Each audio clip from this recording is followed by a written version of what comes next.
You know that saying, if you're a pro, you should get paid for being good at what you do, and that's what being a professional is? Yeah, we're going to talk about that. Welcome to the Talent Cast. I'm your host, James Ellis. This podcast has one simple goal: to change the conversation around recruiting, employer brand, and hiring. Simple as that. The only way we can do that is by making this a 100% no-pitch zone, meaning no one's making any money, no one's giving any money, nobody's sponsoring anything. So please come join us, come learn, come engage in this conversation, come grow our industry with me. If you want to talk to me, I'm on Twitter at The War for Talent, or you can look at our website, thetalentcast.com. Otherwise, let's get to it. Hey, how you doing? James Ellis here. This is round 2 of me recording this because the first time, I feel like even for me, I was rambling, so hopefully you're going to benefit from a round or take 2. Some quick housekeeping. You can find me, if that's the sort of thing you want to do. You can find me at ERE next month, and 2 months from now, and RecruitCon the month after that. But next podcast, a week from now, is a big one where we had a big idea. I say we as if there's multiple people in my head. No, I had a big idea, I think. I vetted it with some people. They thought, yep, that's a thing. So I'm producing it and publishing it alongside ERE. So you will see, if you need to see the article, and I think there's an element that's visual, you should go take a look at get ready for that. It'll be published at ere.net at the same time. So that's kind of a cool thing next week. There you go. So that's the housekeeping. For this content, though, I got to say thank you to 3 people. First off is David Salinger for having a back and forth with me on Twitter and reminding me that this is a good topic and this is something we should talk about. And that conversation was sparked by a podcast, social recruiting show. Audra Knight and Katrina Collier, they were talking to someone from Aspen Dental, whose name I've blanked on, and I apologize. And I kind of had an idea, and I went, oh, that's an interesting thing. And I threw it on Twitter, and David Salinger pops up, and he starts, we start kicking the tire back and forth, and that was a lot of fun. So thanks to them for kind of getting this thing started. So yeah, professional candidates, that's the title. But really it's about this concept that, okay, let's take 2 steps back. Let's look at the magical world that is American collegiate football. Bear with me. Trust me. Bear with me. So you may or may not know, here in the States we have collegiate level sports. You probably have them everywhere. I don't really know for sure, but I'm presuming. But the trick is with collegiate level sports, you're supposed to be an amateur, meaning you're not paid. You're allowed to get a full ride scholarship, meaning they'll pay for your tuition and your books and your housing, but no money. You're not allowed to make any money. In fact, there's a whole organization called the NCAA, which is designed to make sure that no person actually benefits and makes money from the fact that they're playing collegiate sports. Now, the fact that the school makes a boat ton of money from a good program, and in many cases, the football coach is in fact the highest paid state employee in that state for state-run programs, up in the millions of dollars. They make more money than the governor, by the way. Isn't that interesting? Whatever. So the trick is that these people are amateurs, ostensibly. They're not paid. They are, there's a transaction where they get a quote-unquote free education, meaning they have access to the education while they're playing. But as a football player, and I am, of course, speaking about American football, not European football, which I like to call soccer sometimes, but these people, if they're playing football and they're in a program that's any good, meaning they're trying to go to a bowl game or they're trying to rank nationally or what have you, that's a full-time job, right?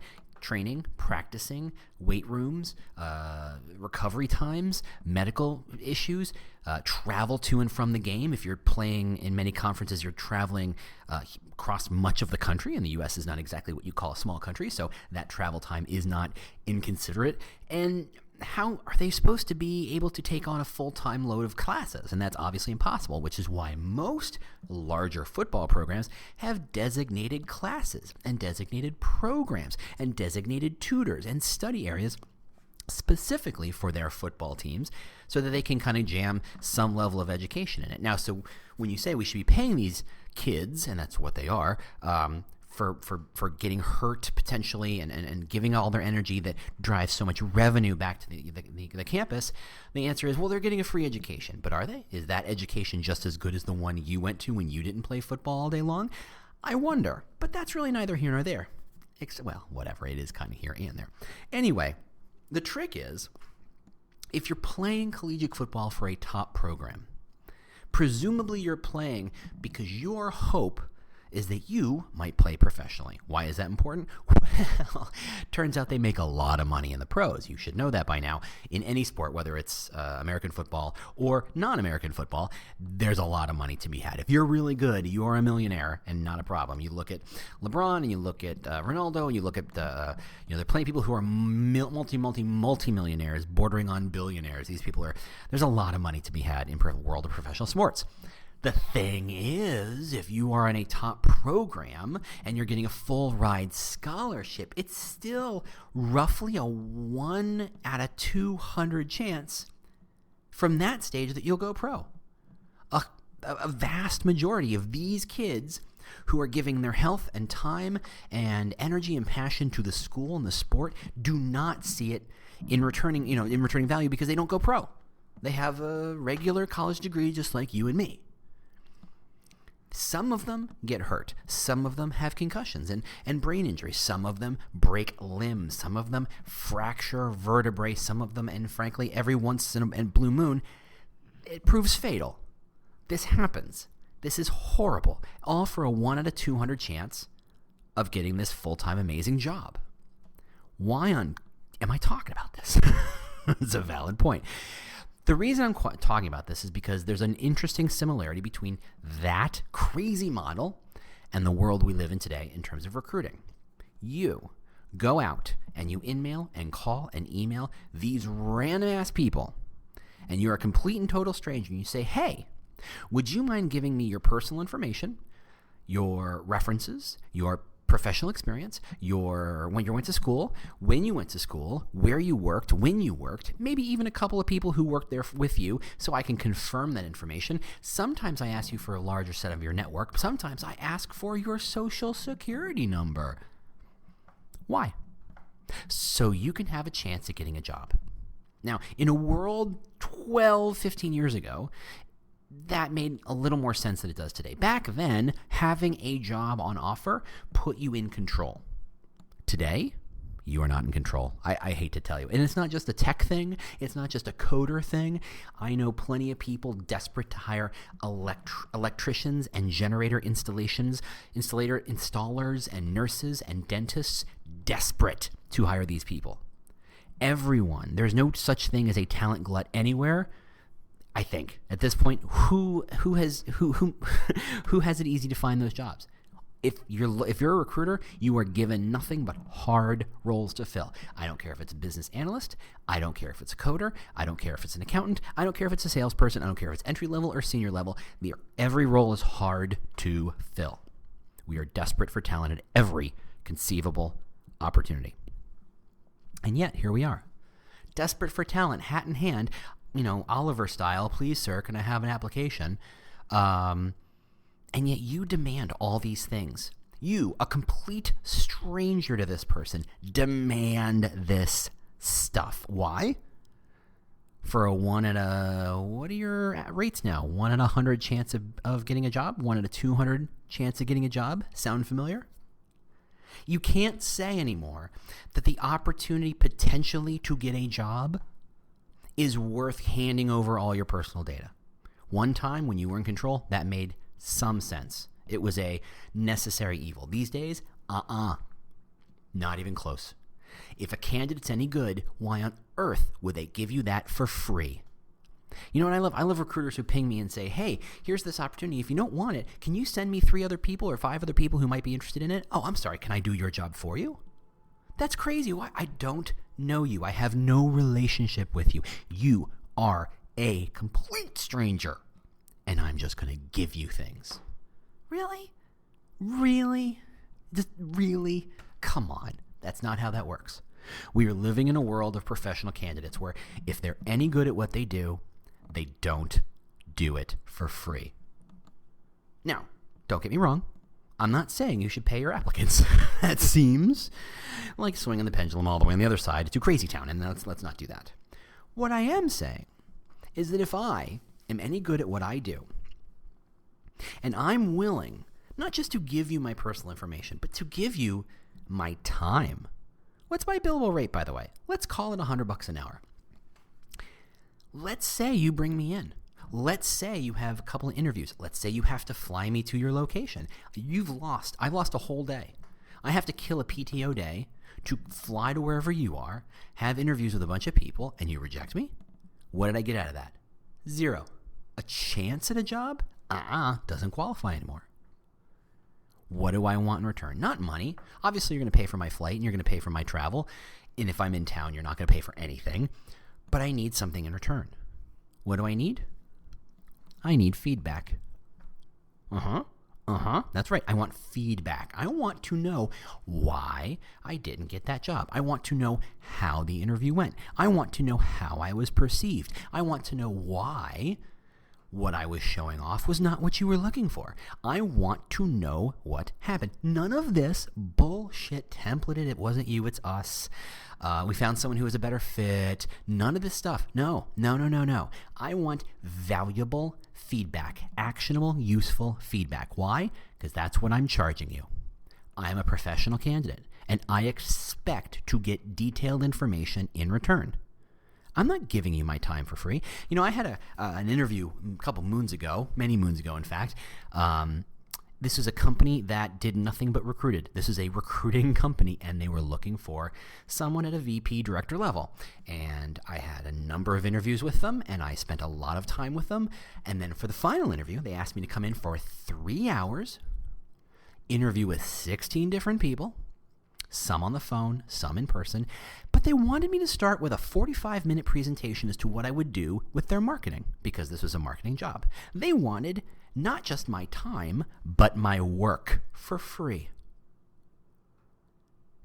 And as a crazy person, I did it, and when they said no, I could not believe it. They didn't give me any valuable feedback. They took it all. They took my time, they took my energy, they took my knowledge, they took my personal information. They now know every place I've ever worked. They know all my bosses. They took all that stuff. They just took it and walked away. And that's supposed to be normal. And to which I would say to you, not anymore. Quick interruption. The goal here is to change the conversation around recruiting, hiring, and employer brand. The only way we can achieve that goal is with your help. And that is not with money, not with sponsorship. No. It's to just simply share us and review us. Simple as that. Just review us wherever you get podcasts, share us on social media, say nice things about us or complain about us. That really is completely fair. That's all we really ask. That's all. Thanks so much for joining us, and let's get back to the show. You are desperate for talent? Well, guess what? Shoe has flipped. It's now you are not in charge, they're in charge. What do you need to give a candidate to make them see your opportunity as valuable? Well, don't give them a 1 in 200 shot at getting a job. Give them feedback. Give them something that helps them grow as a professional.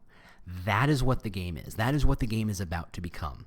Frankly, I think if you're going to be comfortable giving feedback and you can work with your legal and HR teams, who are usually the ones who are terrified of giving feedback for fear that it becomes evidence in some sort of discrimination case, and I get that legal is complicated, and I get that no one wants to be sued, and I'm assuming that you work for a company that doesn't actually discriminate. I'm assuming you're not a bunch of jerks. I'm assuming you're all good people doing the best you can do with what you got. And that you're not willfully and intentionally being a total jerk about it. I'm assuming that. In some cases, I'm wrong. Some of you might be jerks. I don't know. I haven't met you all. But if you assume that everybody here has the best intentions, go talk to your legal team. Go find out what qualifies as dangerous feedback. We're all working under this assumption that we're not allowed to give much feedback because legal won't let us, or HR won't let us, or we might get sued over it. We'll find out. Go get some information. Go write down. Take your last 10 second place finishers. Talk to the hiring managers and get a 5-minute feedback response. No bullshit answers. No blah, blah, blah. It's not you, it's us. It's not a good fit. No. Tell us why. If it's not a good fit, tell us why. We were looking for someone a little more proactive. We were looking for someone a little more detail-oriented. We were looking for someone who had a little more leadership experience. We were looking for someone who was able to work by themselves without a lot of big team around them. Whatever it is, put it together. Take those 10 pieces of feedback, or the feedback for those 10 people, bring it to legal and bring it to HR and say, okay, very simply, what part of this gets us sued? Go ahead. Take your time. I'll wait. Find out what really qualifies as dangerous feedback. Again, if you're doing nothing wrong, if you're not trying to discriminate against women or black people or Hispanics or gay people or disabled people or whatever, and frankly, I would assume most of you would be thrilled to have more of those people. I know some of you have very full-fledged diversity projects on hand and would love to bring those people in. So the concept of discriminating against them is like, what? Why would you do that? You're so thrilled to have a black developer. Oh my goodness. And a female black developer that. Woohoo!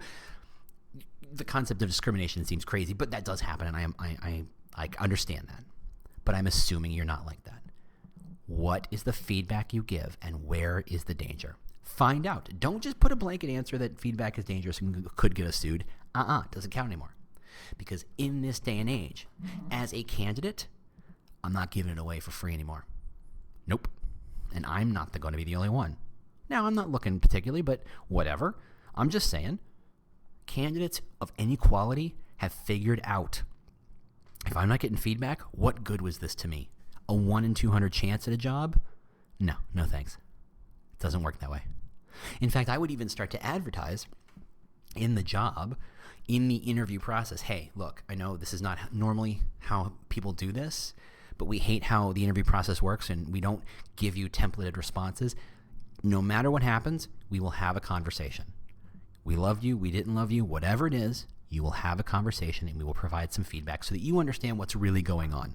There is nothing worse than just getting a thanks but no thanks letter when you're like, I don't understand what I did. Did I have spinach in my teeth the whole time? I don't know. Did my breath smell? Did I take a shower? I think I took a shower. Did I stink? What happened? And most people walk out without any information.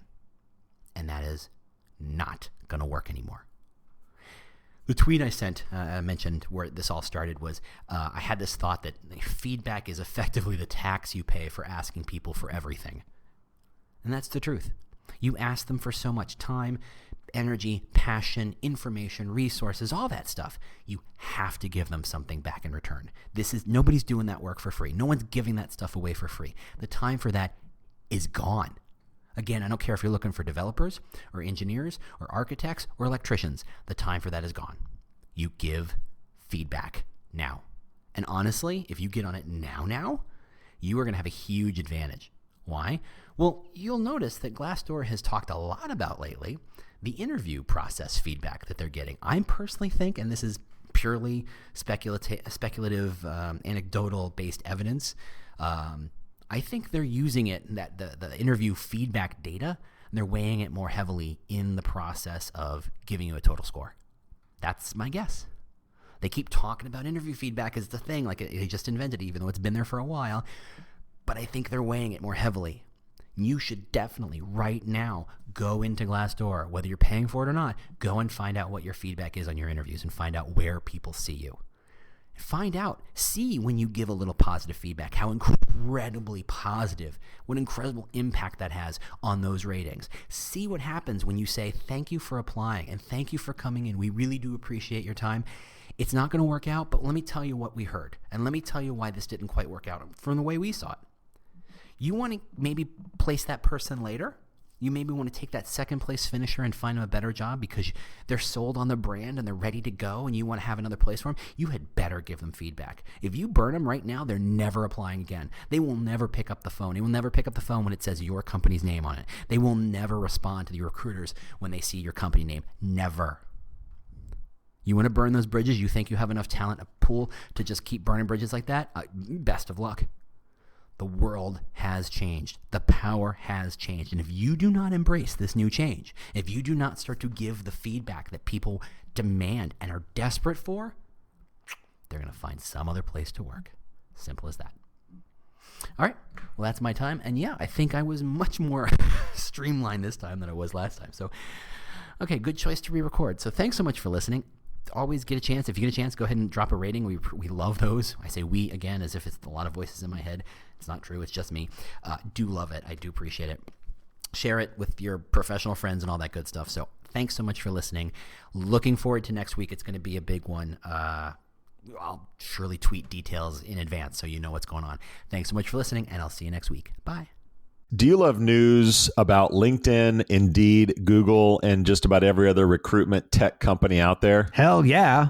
I'm Chad. I'm Cheese. We're the Chad and Cheese Podcast. All the latest recruiting news and insights are on our show. Dripping in snark and attitude. Subscribe today wherever you listen to your podcasts. We out.